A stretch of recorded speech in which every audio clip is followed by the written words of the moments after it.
And I like to say this, it's good you listen to the end, because by the time you get to the end, I tell you, you will definitely have your focus and your prayer points, what you want to achieve. Now let's start from the least desirable, rejection. Rejection means that you've gone through the interview, they've looked at your form, they've looked at how you performed in that interview, and they can see that across all the competencies, you have no experience, there's just no part of the competency that you have mastered. And they have come to the conclusion that asking you to do an adaptation course, we'll get into that in a minute, would not be beneficial for you or the United Kingdom. And they say a no. No, rejection. Unfortunately, we cannot proceed with your application. Somebody say, God forbid, not my portion. Definitely. All right, let's move on to the next one, adaptation with training competencies. And now I'm going to explain what these two mean. Adaptation is a course they want you to go and do, and it's in a certified university in the United Kingdom. So obviously there are round about 8 to 9 competencies that we as optometrists here in the UK cover on our daily basis when we're seeing our patients. And those are the competencies that they teach during the, university degree year. It's the same competencies that they train pre-registration optometrists. For Nigeria, that would be your internship year, house job year, that 1 year after you qualify. And it's the same competencies that they examine you or discuss with you about your patients in the GOC interview. And so if they find that you're lacking in either a practical or a theoretical part of the competency, they can say, we'd like you to go and do an adaptation for it. So the knowledge you have in that particular competency, whether it be the practical or theory or both, is very limited. And so they would want you to do a course on it, a course on it in a university in the United Kingdom.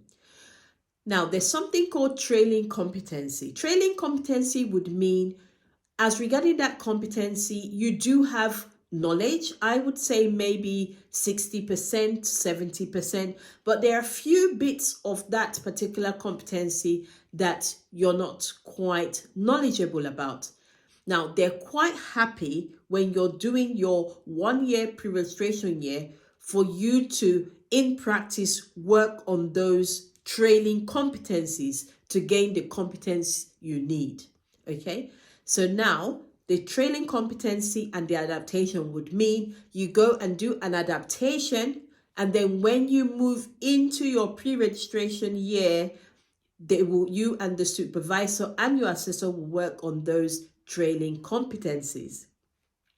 Now, the next one would be adaptation only, because that means that once you finish the course you've gone to do, maybe in university, maybe contact lenses, binocular vision, or any of those competencies, you go straight into your pre-registration year and there are no training competencies to continue to work at. So that is a little bit of a higher cadre than trailing and adaptation.